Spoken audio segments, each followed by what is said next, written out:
ओम श्री गणेशाय नमः। 11वें अध्याय का शुभ आरंभ करते हैं। इसमें राजा रघुगण को भरत जी का उपदेश देना। श्री राधे राधे। भरत जी फिर सोचने लगे, मेरा अपमान कुछ भी महत्व नहीं रखता, किंतु मैंने जिसे उठाया है वह रघुगण राजा यदि नरकवासी होगा तो पृथ्वी से सत्संग की महिमा नष्ट हो जाएगी। लोग कहेंगे, महाज्ञानी जड़ भरत जी ने जिनको अपने कंधे पर उठाया वह भी नरकवासी हो गया। जगत में सत्संग की बड़ी महिमा है, चाहे जो भी कुछ हो, किंतु राजा को जब मैंने अपने कंधे पर रखा ही है तो मैं उसका उद्धार भी करूँगा। श्री राधे राधे। उन्होंने राजा को उपदेश देने का निश्चय किया। सत्संग की महिमा को निभाने के लिए आज जड़ भरत ने बोलना चाहा। आज तक वे मौन ही रहे। राजा के लिए उन्हें दया आई। श्री राधे राधे। राजा का कल्याण हो। कपिल मुनि के आश्रम में तत्व ज्ञान का उपदेश प्राप्त करने के लिए जा रहा है। उपदेश लेने के लिए दीन होकर जाना चाहिए। जब यह है कि राजा तो अपना अहम भाव साथ लेकर जा रहा है, वह अभिमान लेकर जाएगा तो ऋषि उसे विद्या नहीं देंगे। आज से उसे अधिकारी बनाऊंगा। रघुगण राजा भाग्यशाली है। भागवत के संत मितभाषी होते हैं। सुदामा भी बहुत कम बोलते थे। मौन रहने से माया का बंधन कटता है। श्री राधे राधे। मुझ जैसे संत का अपमान तो मैं सह लूँगा, किंतु परमात्मा सहन नहीं करेंगे, वे इसे दंड अवश्य देंगे। यह सोचकर भरत जी बोलने की इच्छा हुई। राजा का कल्याण करने की उनकी इच्छा हुई। बोले तो ऐसा बोले कि सुनने वाले का कल्याण हो। श्री राधे राधे। भरत जी कहने लगे, हे राजन, ये सत्य है कि मैं पुष्ट नहीं हूँ, पर तुम्हारे कथन से न तो मेरी निंदा हुई और न ही उपहास। मोटापन या दुबलापन तो शरीर का धर्म है, इससे आत्मा का कोई संबंध नहीं है। हे राजन, मैं जीते जी मरा हुआ हूँ। ऐसा जो तुमने कहा वह भी सच्चा ही है, क्योंकि सारा जगत जीते ही जी मृत सा ही होता है। यह पालकी भी मरी हुई है, इस उसमें बैठे हुए तुम भी जीते नहीं मरे हुए हो। सभी विकारों वस्तुओं आदि का अंत होता है। जो जन्मे हैं सभी का मरना है। हे राजन, तुम भी मरे हुए ही हो। यह शरीर सबके समान ही है। आत्मा और शरीर के धर्म भिन्न हैं।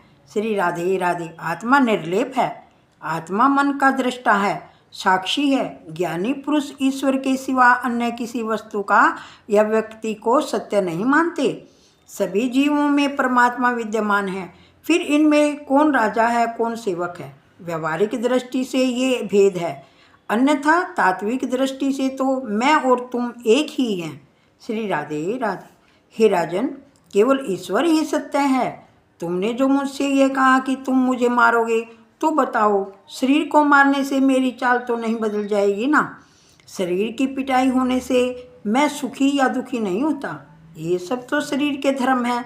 शरीर को शक्ति देता है मन, और मन को शक्ति देती है बुद्धि। बुद्धि को चेतना देने वाली है आत्मा, अर्थात मैं। शरीर के धर्म मुझे प्रभावित नहीं कर सकते। राजन, मैं इस प्रकार इसलिए चल रहा हूँ, चींटी आदि मेरे पैर तले आके कुचल न जाए, चलते हुए मुझसे कहीं पाप न हो जाए, ऐसा सोचकर मैं छलांग मारता हूँ। मेरे श्री कृष्ण जी सभी जगह विराजमान हैं। श्री राधे राधे।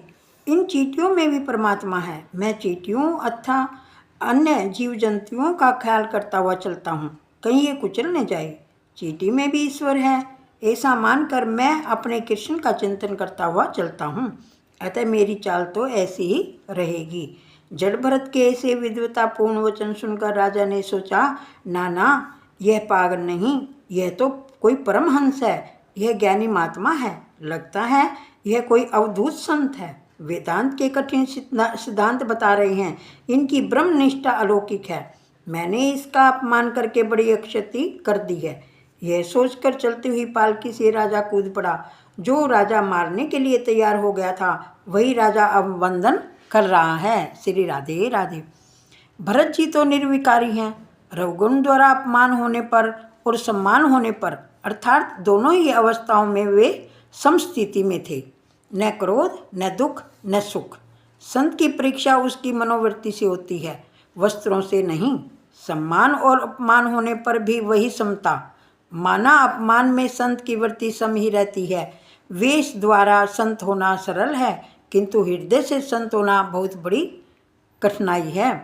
श्री राधे राधे। रघुगण ने क्षमा याचना की। वे बोले कि आपके अपमान करने वाले का कभी कल्याण नहीं होगा। राजा रघुगण ने पूछा, ये सांसारिक व्यवहार तो सत्य है, इसे हम मिथ्या कैसे कहें? यदि वस्तु असत्य हो तो उसमें कोई भी क्रिया नहीं हो सकेगी। जिस प्रकार की मिथ्या घट से जल लाना शक्य नहीं है। आगे राजा ने पूछा, आपने कहा कि शरीर को जो दुख होता है वह आत्मा को नहीं होता, परंतु मैं तो मानता हूँ शरीर को कष्ट होने पर आत्मा को भी कष्ट होता है। इसका कारण यह है कि इस शरीर का संबंध इंद्रियों के साथ है। श्री राधे राधे। श्री राधे राधे। इंद्रियों का संबंध मन के साथ है, मन का संबंध बुद्धि के साथ और बुद्धि का संबंध आत्मा के साथ। अतः जो दुख शरीर को होता है वह आत्मा को भी होता होगा। चूल्हे पर बर्तन में दूध हो या दूध में चावल हो तो चूल्हे को अग्नि से पारस्परिक संबंध के कारण दूध में पड़े हुए चावल पक जाते हैं, तो शरीर को होने वाला दुख आत्मा को भी होना चाहिए। जब भरत जी ने कहा, हे राजन, यह मिथ्या है, आत्मा निर्लेप है। अग्नि पर रखे गए बर्तन के दूध में पड़े हुए चावल तो पकते हैं, किंतु यदि दूध में पत्थर डाले जाए तो क्या वे पकेंगे? क्योंकि वे नहीं पक सकते, वे निर्लेप है। आत्मा तो सर्वश्रेष्ठ और निर्लेप है। श्री राधे राधे। संसार तो मन की केवल कल्पना है। हे राजन, मन की विकृति होने पर जीवन की विकृत हो जाता है। मन यदि सुधर जाए तो आत्मा को मुक्ति मिल जाती है। श्री राधे राधे। एक बार मेरा मन मृग बाल में फंस गया तो मुझे भी मृग योनि में जन्म लेना पड़ा, अतः अब मैं सावधान हो गया हूँ। हे राजन, यह उपदेश व्यवहारिक मन का है। माता को अपनी संतान का बोझ नहीं सालता, क्योंकि वहाँ मन की ममता काम कर रही है। माता को अपना पुत्र फूल सा लगता है, दूसरों का पुत्र वजनदार लगता है। अपना पुत्र वजनदार होने पर भी माता को फूल सा लगता है, जबकि दूसरों के पुत्र का वजन बोझ सा लगता है। उसका कारण है मन। मन कहता है यह अपना है और यह पराया है। श्री राधे राधे। हे राजन, ये सब तो मन के धर्म हैं, ये सब तो मन के खेल हैं। मन के खेल के कारण ही मुझे कभी मृग होना पड़ा था। मन के सुधरने से ही जगत सुधरता है। मन मृग बाल में फंस गया था, अतः मुझे पशु बनना पड़ा। श्री राधे राधे। हे राजन, तू तो केवल कच्छप देश का ही राजा है, मैं तो भरतखंड का राजा था, फिर भी मेरी दुर्दशा हुई थी। विषयाशक्त मन जीव को संसारिक संकट में फंसाता है और मन ही विषय रहित होने पर जीव को शांति में मोक्ष पद की प्राप्ति कराता है। जीव के सांसारिक बंधन का कारण रूप जीव ही है और वही मन के मोक्ष का कारण भी रूप ही है। श्री राधे राधे। मनुष्य का मन जो विषय आसक्त हो जाए तो वह संसारिक दुखदाता बन जाता है।